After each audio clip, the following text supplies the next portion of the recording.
Hey people, thank you for stopping by Building Wealth with Rajiv. We all want to find our purpose. We want to find the joy. We want to find the inner happiness. We want to be resilient through the difficult times. We want to be happy. But how to get there is a $1 billion question. I talked to Julie. She's a human sunshine, award winning author, well known speaker, and a coach. She tries to give some valuable insights into how to find that sweet spot, which a lot of us are looking for. Hopefully, you enjoy the chat. Please follow my channel for these meaningful conversations. I'm at Apple, Spotify, and Google as well. I think when we talk about our purpose, it's our search for meaning, isn't it? That we make a difference, that, that what we say and what we do and what we offer through our products and services makes a difference. So it gives us a sense of meaning, of purpose and belonging, and also of safety, knowing that you're grounded, that you're on the right track. And that means really knowing yourself and what is my purpose, because we can get lots of feedback, instructions. Oh, you should do this, you should do that. And it's like, oh, stop shoulding all over me.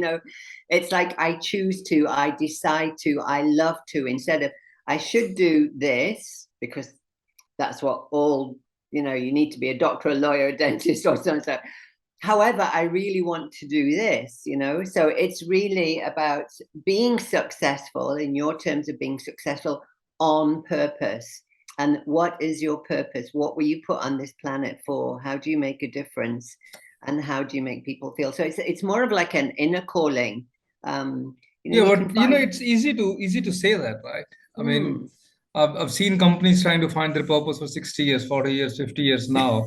And I've seen myself struggling with it sometimes. So yes, what's the way to find it?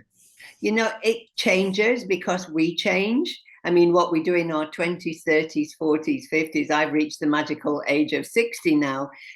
Some of the things I used to love doing, I don't particularly love doing them anymore. We change, we grow, we evolve, and we expand. And we can see that some of the experiences that we've had in our life, whether they were good or not so great, really give us an opportunity to be more of a sage, a mentor, a guiding for other people, really. So it can be, checking in every 3 months, what's important, what's not important, what brings me joy. That's a huge question for me. What are my highest emotional priorities? And joy and freedom and adventure and peace. So what are your values? What are your emotional priorities? What brings you joy? And obviously pays the bills. I'm not saying that you do things and you don't think about the financial side of that. So it's really about knowing yourself and checking in with yourself every 3 months. Some people do it every day. I mean, some people write down every morning, what do I want to bring into my world? Peace of mind, vibrant health, 3 new clients, a LinkedIn post. It could be so simple as, some of the building blocks. It doesn't have to be big. I'm going to, save the world. It's like, save yourself first, decide what you want to do and start small. So it's a journey. Let's just say it's a journey, an inner one, an outer journey. And the more that we write what we're thinking and feeling and bounce it off other people, if we feel we need that feedback and reinforcement, and just know that it will change. So, sorry, I must acknowledge I'm a bit confused here. And I think sometimes confusion is good. I hope it's a good confusion. So you're trying to tell me that it changes every day. The purpose changes every day, every month, every 3 months. Isn't it like I think of, being of help to humanity, is that Yeah. is that a purpose? I mean, that's not going to change. The No. execution will change, but the Yes. overarching theme will not change. Yeah, I think then you go from your what are your values, what's your mission or your vision and your mission, so you can have one overarching thing, to be of service to humanity. How does that look like? In what way? Is it through the products, the services? Is it through voluntary work? Is it through written? Is it through your podcast? Is it through, what is it through? So you will have an overarching purpose, and then there'll be different ways of doing that, and then there'll be new ways of doing that. So I think it's just when people feel stagnated or stuck or out of alignment is because they're kind of gone off their purpose. They've gone off track a little bit. Maybe they're trying to be everything to everybody, and they need to come back to those basics and say, but what is important for me? You know, what is my purpose? Kind of thing. So let's talk about your journey. What's your yes. purpose, Julie? And you know, you've written books, you speak, you're such a, you know, gone through so much in life, and you know, we talked about it earlier, right? And Mm, so how, what's, and I think this is, I mean, I wanted to ask, you know, Julie, what, tell me about a client who you work with, but leave it. Talk mm, about yourself. Talk about what was your purpose 20 years ago. What was the inner voice? How it yes. evolved? What changed? What's the inner voice now? Yes. And I think that will give me some idea. Yeah, well, I mean, back when I graduated from university, my purpose was to help people become the fittest, healthiest version of themselves. I graduated with a degree in sports science. I Mm. got a job as a fitness consultant, and I was fascinated by the capabilities of the human body. And so for me, it was helping people connect to their body and get fit for life and then anything else they wanted to do. Now that, you know, I did that for 18 years. You know, it was really very, very much on purpose.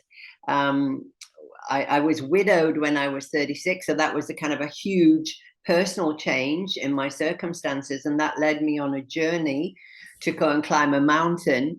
And on top of that mountain, on my 40th birthday, a new purpose arose. It was to encourage and inspire more people to step out of their comfort zone, go climb mountains, raft down rivers, be in nature, and unlock their highest potential. So it was quite different from going in the gym and doing an aerobic class. Now, all of a sudden, it was, I want people to go to the mountains, walk through forests, swim in the oceans, see new countries. And then, you know, 20 years on from that, now my mission is to be a beacon of light, you know, be a human lighthouse, to be a positive grounding and to give people tools and techniques and strategies to help them go through that journey, you know, whatever it is. So for me, it's to share the experiences and the lessons I've had, the hard ones as well as the, you know, the fun ones, to guide somebody else on their journey or to give some, you know, insights on that. So it's changed, you know, at the core of it is being the best version of you. Okay. Yeah, So yeah, that was always the thing, being the best version of yeah, you. Earlier, it started yeah. with the body only, then it changed to body and mind, and Yes, and now it's the mind, body, spirit, soul, the whole 9 yards, you know, it really, really is, because that's what we are. We're not just a physical body. You can't just look after the physical body. You know, what about the mental and emotional body? okay. Uh, I think you talked about spirit, soul. Yes. I think they confused me, Julia. I'm sorry. I mean, you know, I looked at the dictionary definition of soul. I looked at Google. What's the definition of Mm. soul? But it's like me looking for the definition of life. There isn't going to be one, Yeah. right? Or the definition of love, yeah. The definition of love, life, it's Yeah. felt, right? So Yeah. what soul? Oh, What's this? I know it's very abstract, but talk it about is. how you look at it as a trainer, as a feeler, as a Yeah. spiritual person. You know, when I think of spirit, it's derived from inspiratus, and that's to breathe life into something. So for me, it's, you know, inspired, inspiration. So that's that fire in your belly that you're inspired. You don't need somebody to motivate you to say, come on. You're just driven. You want to do it. It's your spirit of adventure. For the soul, you know, that you have expressions, the soul knows the truth. It's at a deep cellular level. Some people say that's in your heart. Some people say it's in your lungs, you know, and some people say it's in your brain. Where is it? Who knows where the soul is, really? But I think it's just the very essence of you. You know, it's your coding, your individuality, your humanity. It's your sense of, um, it's linked into your purpose and your spirit, I think. As you say, it's so abstract, isn't it? You know, Yeah, what color is it? Where is it? Where does it go? yeah. You know, when people talk about, you know, starve the ego, feed the soul, you know, things that, you know, bring you joy and warmth and make you feel at one with yourself, or at one, you know, with the universe, basically. So, people talk about what is my soul purpose. So how do you know that? Do you do a character strengths? Do you do biometric testing? Do you do gene coding? Do how do you know? I think people know when they're out of alignment with their purpose, because they're bored, they're depressed, they're anxious, they're not happy, they're drifting. So you can tell when you certainly veered off. Yeah, I think one thing good you talked about, I go back, you said that you pivot from now I should do this to something, right? You said normally when you find your purpose, when you say that I should do this, or I need to do this to I should do this. What was that? I mean, yeah, I think it was this, the word should to me has a lot of guilt in it. I should do this. I really want to do this. So the language that we choose, oh, I should do that, instead of I choose to do that. I love to do that. I have decided. So the power of the words that we speak are really, impacting us as a deep cellular level. If you're saying I'm sick and tired, you're going to get sick and tired. If you say I'm full of energy, you're going to feel as if you're full of energy, because the body's listening. We often say that the body speaks the mind. So we need to be careful where our self-talk, our internal dialogue, and then the words that we speak, because they create a feeling. Is it love, joy, desire, curiosity? Or is it boredom, depression, uncertainty? What flourishes you, I think, basically. Yes, yeah. And they don't have to be big things. I think these kind of, like, I call them micro moments of connection and joy across the day. Catching your kid's eye and smiling, patting the dog, having a cup of tea that you just like savoring it, looking at nature. Spending time with family, signing. It could be small things and big things, and they kind of compound across the day. Whereas if you're not experiencing those, positive psychology tells us that we need 5 positive emotions to every 1 negative or neutral emotion. That's the positivity ratio.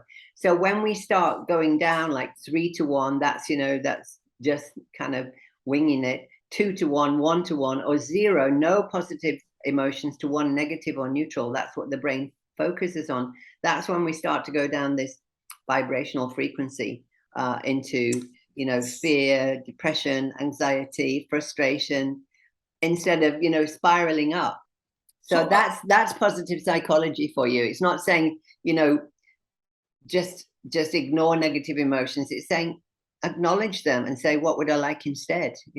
I feel sad. What would make me happy? What do I need to do? How can I self-regulate? So this is all part of knowing yourself. But Julie, this is so much tilted towards the negativity then, 1:5 ratio. I mean, well, no. I mean, I need to have 5 positive and 1 negative. Positive to 1 negative to flourish. 3 to 1 is, there we go. You just think about it. 5 people, Rajiv, tell you, you look fantastic. You look great. You're looking awesome. And then one person says, one jerk is good enough to tell me, yeah, you look really tired today. What's going on? And you forget about those 5 people. And that's the negativity, bias of the brain. So if we're aware of that, this is, again, it's like, hello, I know you. Let me flip back into those 5, or let me do something for myself to self-regulate. So this is really about self-awareness, isn't it? Self-care, and being conscious of how we respond or react to what people say, and whether we choose to focus on what we know to be true for us and the good stuff, or whether we go down that negative spiral and say, yeah, but what if, and she said this and he said that, and that's when we can literally make ourselves ill. Yeah. Amazing. Julie, now tell me one thing. I come to you and I say, Julie, my name is Rajiv, and and which you already know, by the way. But yeah, and I want to find meaning and purpose in my life. Yes. And what's I'm going to say? Rajiv, do this X, Y, Z. I mean, I'm sure there are many clients come to you and Yeah, I mean, I wouldn't consider myself as a life coach. Mm. I would say really that I'm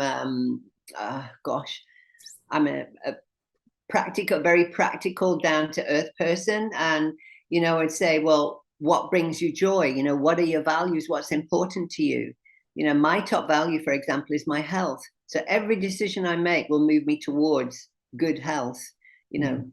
it's then learning and growing, making a difference and things. So I would very much need to understand, what are your values, what's important to you, where are you now, how do you feel right now, where do you want to go, what's stopping you, what are the things that you believe, limiting beliefs, or there might be realities. Maybe you've got responsibilities, you can't just go off and do XYZ. You've got a family to feed, you've Mm. got kids going through school. So I think it would be really a matter of being super practical about where you are now, where you want to go, what's been stopping you, and having you do that inner work.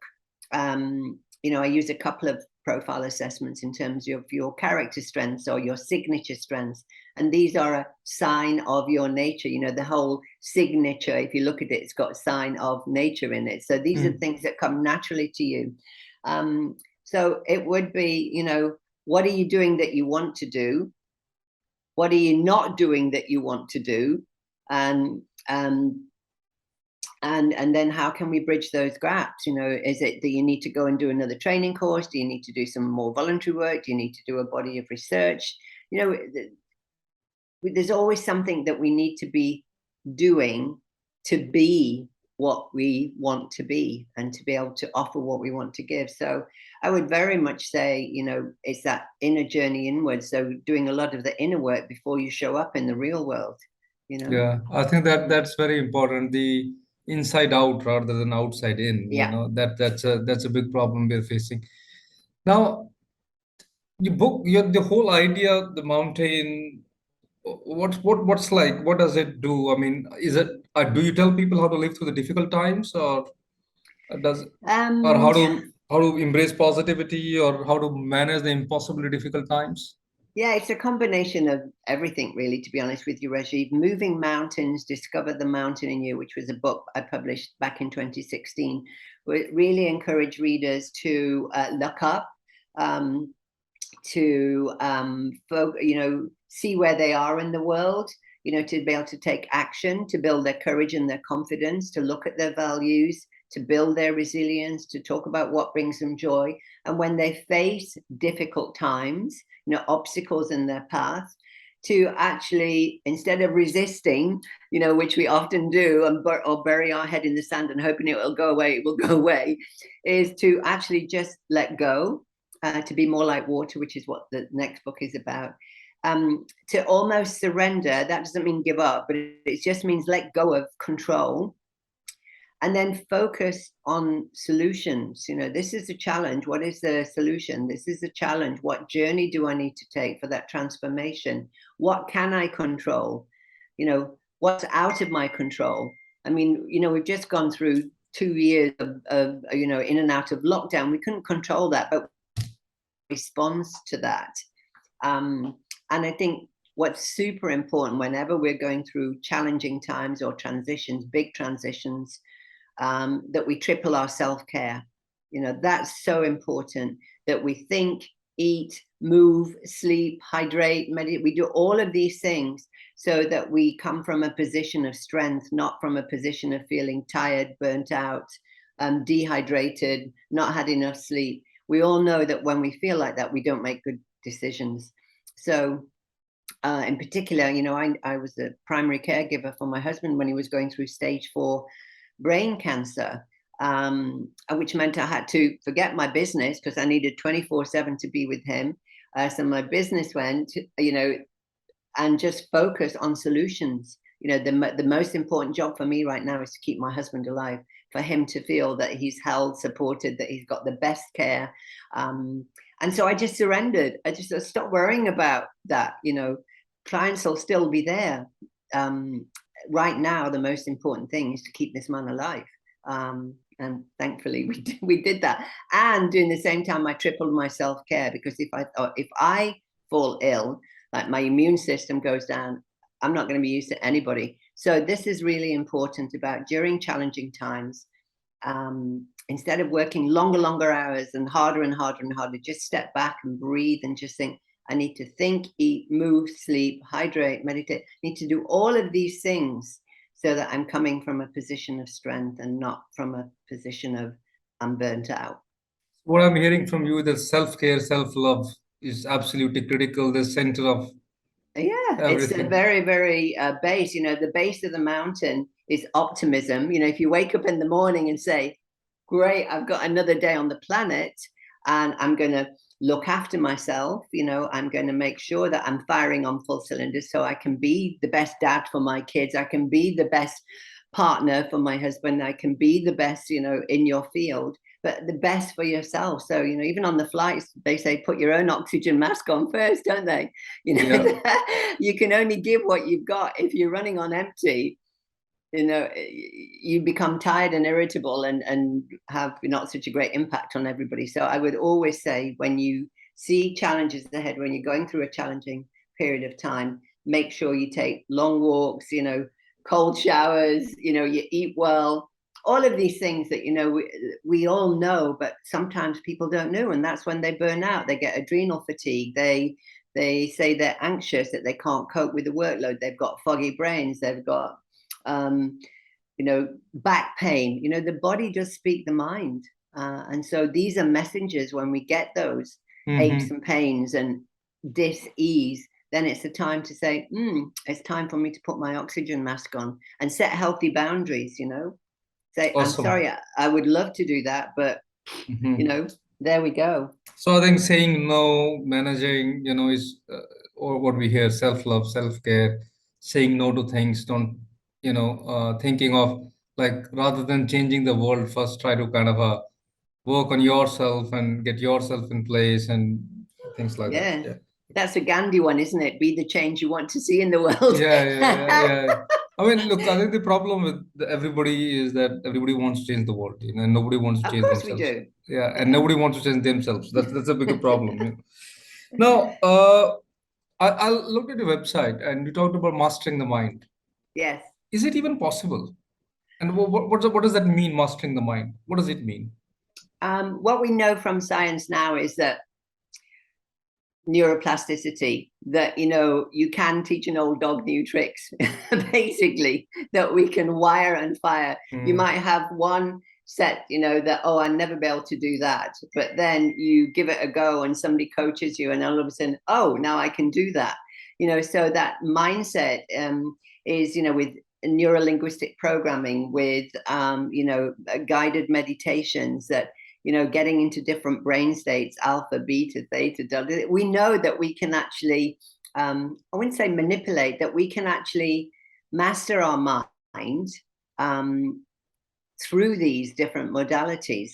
I just read a great book a few months ago, How to Lose Your Mind and Create a New One, Dr. Joe Dispenza. So there's lots and lots of people out there that are talking about, mindset. Do you have a growth mindset? Do you have an open mind? Are you flexible? Or do you have a closed mind, blinkers on? No, it has to be this way. We've always done it this way, so there's no other way to do it. And that just doesn't work anymore in business, in life, in relationships. So for me, mindset is, be open to everything, attached to nothing. Be open to new ways of improving your cognitive bandwidth, your agility, your memory, your critical thinking. So, of course, yes, it's more than possible to do that. And neuroscience and neuroplasticity shows us that. Kaelan completely, after his brain surgery and immunotherapy and radiotherapy, when he went back to work, he couldn't remember how to do things. So he had to go for cognitive behavioral therapy, cognitive training, to learn how to learn again. And it was amazing. It took probably about 4 months for him to get back to what he used to be, and then, go beyond that, really. So it's more than possible, to change your mindset, even if you've had injuries and things, that people know that you can change your mindset by what you're consuming. What are you listening to? What books are you reading? What movies are you watching? which coaches, who are you hanging out with? What kind of conversations are you having? Are they empowering ones? Are they expansive ones? Or are they disempowering and you know, limiting ones? So for sure, mindset is very, very important. You know, when you climb mountains, when you do anything, you know, your body might be tired, but the mind is saying, come on, come on. You know, you've got this messaging system. So mental toughness and resilience is super important. So, look, mindset is this very interesting. So, is it peak performance mindset? Is it there's certain specifics for that if I want to achieve peak performance in something, there's certain kind of mindset, certain kind of rituals I should have? Does it work like that? Yeah, I mean, you know, if it's connected to a sport, then it's literally programming yourself for success. You know, you know, to visualize success. You know, we did this even years ago when I was 12, 13 years old, like gymnastics. Close your eyes and you would imagine yourself doing that perfect 10 routine, you know, the flick flack, landing it, boom. So visualization is important, whether it's, you know, you can imagine yourself signing your books at a literature festival, or shaking hands, or you're on stage and you've got a standing ovation, or you've just scored that goal, or whatever it is. You can actually visualize it because the brain doesn't know whether it's real or imagined. So you can pre-program your mind for success. You know, the conversation that you're going to have. So it could be in your business, in your life, and your relationships. And it could be with your health, you know. When Kaylin was going, I'm referring to that because it was so relevant. When he was going through his health challenges, I asked him to say every single day, as many times as possible, every single cell in my body is vibrantly healthy. Oh, that's all I wanted his mind to think about. Every single cell in my body is vibrantly healthy. Nothing else. You know, that was part of one of many, many things to help somebody get well. But you know that we can program our mind for success, and we have to choose what is that success. So it's the subconscious mind you're talking about. Yeah, making that, you know, the conscious, the unconscious conscious, really, isn't it? It's knowing that we have our left brain analytical, logical, and then we have our right side creative. That when we're very relaxed, you know, when we're in a meditative state, then some other messages come in. You know, when we're still and silent and we listen, then it's like whispering to you, you know, your soul whispers. But then also some, you know, deep hidden messages in your psyche about what's important and what's not important. Ideas that just come, you know, people say they're wisdom flashes, epiphanies. And usually it's because you're out and you're in a zone, you're in a flow state, you know, where you lose track of time.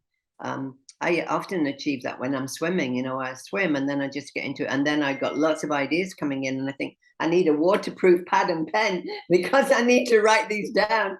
And so I'll come out and you know, it's always good to have a notepad and pen with you.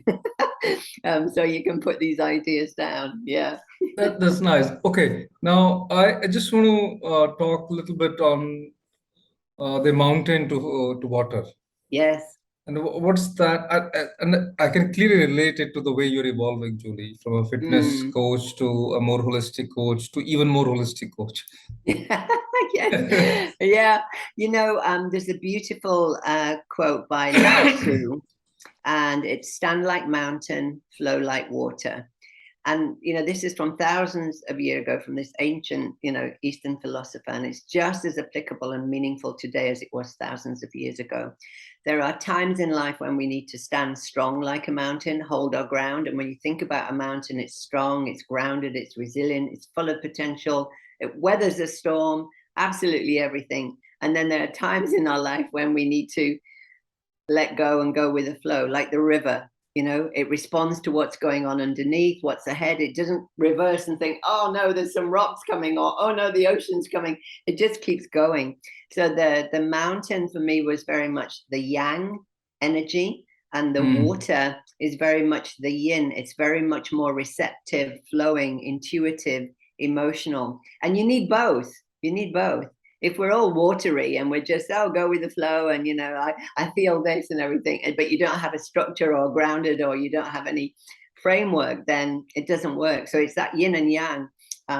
So the kind of shan shui, mountain to water, is just yeah, part of my evolution, really. Yeah, In seems terms like of that. yeah, Seems like the that. I mean, to I be can already draw. I'm in consulting business. I can already draw a graph or curve for you how you evolved from A to B to Z and how you're yeah, branching out like a tree.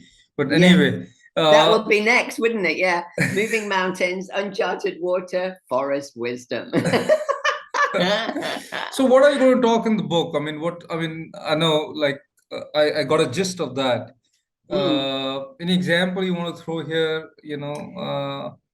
The book title initially was going to be called Spirit of Water. As it's evolved, now the new title is Uncharted Waters, Discover Your Okay. Hidden Depths, because it's really about, we've all going into uncharted waters over the last 2-3 years every day, when we start university, when we graduate, when we get married, when we move country, it's uncharted waters. So the whole gist of the book is, if you could be more like water, how would that serve you in your business, in your life, and your relationships? So to really, I mean, we take water for granted, we take air for granted, we need them both. Without air and water, we're not here.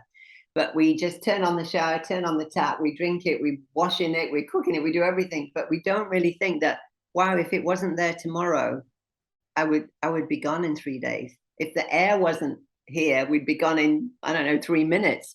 So it's about respecting the element of water, and by taking on the traits of different bodies of water. Like a waterfall for me is courage, it's faith. The river is a resilience. The ocean is about connection and emotions. So it's really about the element of water and how being more like being like a body of water would serve you well. And then it will take you on a journey, when you have a wake-up call, when you have a tsunami, or whether you decide to make waves. But is it still in the whole context? You're changing the name of the book, but is still in the context of yin and yang. Does Very that? much so, yes, yeah. Spirit of Water didn't really nail it. Initially it did, because it was a more esoterical thing about the elements of water. And then through coaching sessions, when I looked at my experiences, it was like, I am water, I've been a river, I've been a lake, I've been a waterfall, I've been these different bodies, I've been a puddle and made a splash, I jumped around and been playful like a child. And I have gone into uncharted waters, we all have. So how could I help somebody navigate those uncharted waters? What are the symbols? So, it's a boat, it's a map, it's a compass, it's a telescope, it's an anchor. So it's just actually become more of a system and a structure and a process to say, hey, it's nice to know about the spirit of water, the molecular structure of water, and the importance and the health benefits. But it's also it's also very useful to know if you were to take on that It's traits and amazing. attributes.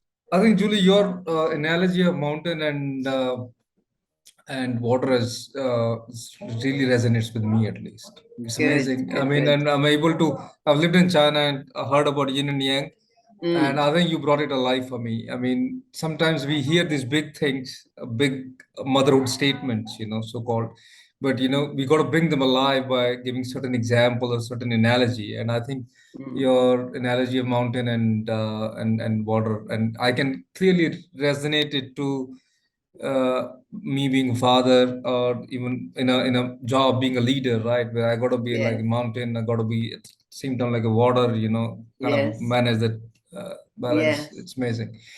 Uh, Two more questions before we call it off. Sure. Uh, Women in leadership. Mm. How's that? How's that looking to you? I mean, you, s- uh, you see that women have been deprived in certain sense. Is it changing? I think I can only speak from personal experience, and my take on gender and everything. If you want to do something, it doesn't matter whether you're male or female. You just decide you're going to do it, and it's not that only girls do this and only boys do that. So I think first of all, it's knowing what you want to do, and knowing that, okay, you know, the research shows it, you know, all the statistics, that if you're a woman, then maybe you have to work harder. Maybe you have to go deeper. You get more knowledge. You have to, you know, lean in, as Sheryl Sandberg says, and everything. Yeah. So, you know, I think first of all, it's knowing what you want and then pursuing that, regardless of your gender or your age or your nationality. You know, I've got friends that are in their 60s and they're just signing up to do a bachelor's degree. And people are saying, what do you want to do for that now? Well, why not? You know, you know, in a few years' time, I'll have my bachelor's. And if I didn't, I wouldn't. And, you know, for me, it's part of my expansion. So I think it's, first of all, it's deciding what you want, finding mentors, role models, you know, cheerleaders, to help you through that. And just know that if you want to be an engineer, if you want to be a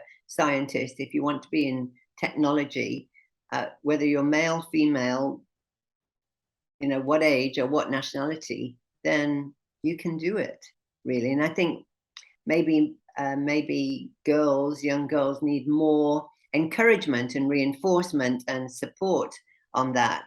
And I think the language in schools is changing. You know, I think in junior and high school and things now that it's very, very different. It's not so much, you know, girls wear pink, boys wear blue, all that kind of stuff. You know, girls don't really do very much sport or tech, or woodwork. They do X, Y, Z. I think that's all kind of, people realize that, you know, we're it's universal now. So I think, yeah, you just create your own path. Actually, that's a great analogy for water, because water makes its own path. It's a perfect traveler, because wherever it goes, that's the path. Yeah. So if we could be like water and just say, hey, I want to go over there. I know I'm going to have to adapt to the environment. There might be some boulders, there might be some extra rain, there might be some wild animal. I'm just going to go and become the path. And you know, my granddad used to say, nothing great is easily achieved. If it was easy, everybody would do it. So just choose what you want to do and to what level. Last question, Yeah. Julie. I think I'll request you to kind of think, you know, your split your brains in a couple of brains. Actually, what I'm just trying to ask you, you turn the clock backwards. Think of yourself as a 16-year-old girl, Yes. and think yourself in this environment where you know, exposed to this the digital tsunami. Yes. And how, Thank God I wasn't. yeah, You know, when I was 16, I was out playing. There's no such thing as Instagram, WhatsApp, WeSnap, Pinterest, all of the rest of it. yeah. And I think, you know, technology, you know, we can't live without it, that's for sure. I mean, look how it's helped us stay connected during lockdown, that we could Zoom with our clients, Microsoft Teams. We could still do all of that, you know. When I was 16, you either, you know, you wrote a letter. You know, you didn't hear, when I was 16, you didn't have any emails. You know, you would knock on somebody's door. You'd just be outside playing, you know. And I think there's definitely room for technology. Of course there is.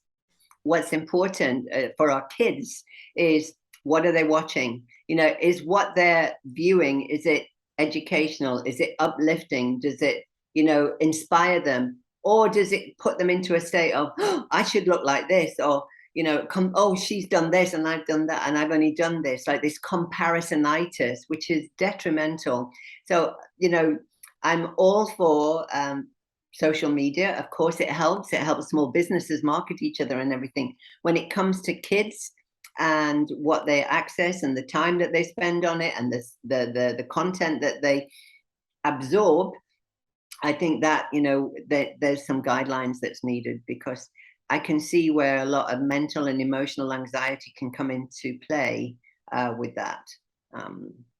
Yeah, Wow. so I don't have a 16-year-old. If I did, I'm sure I'm sure I would be saying, hey, look at this, you know, and it would be Robin Sharma and Tony Robbins and all these other things and, you know, sporty, active things. I would be saying, okay, now you've had half an hour, we're going out for a walk. You know, I think I would never, ever, you know, for my nieces and nephews and kids, I've always said, experiences. I want you to have experiences. And that means going out, feeling like, wow, you know, out playing, running, jumping, you know, trying different foods, meeting different people, not looking like this. It really hurts me when I see families eating out together and they're all looking at the phone.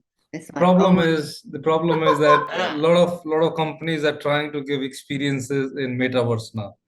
I mean, yes. you know, Oh, that's so I think it's a lot on us how we want to draw the balance. I think, Julie, on yes. that note, I'd like to say thank you to you. You're a bundle of energy and positivity, and I feel energized. It's Good. 9:41 here. Uh, I've got some blood going in my veins. Thank you so Good. much Thank and you so appreciate much. your and Julie. Let's chat again. Bye bye. Yeah. Bye bye.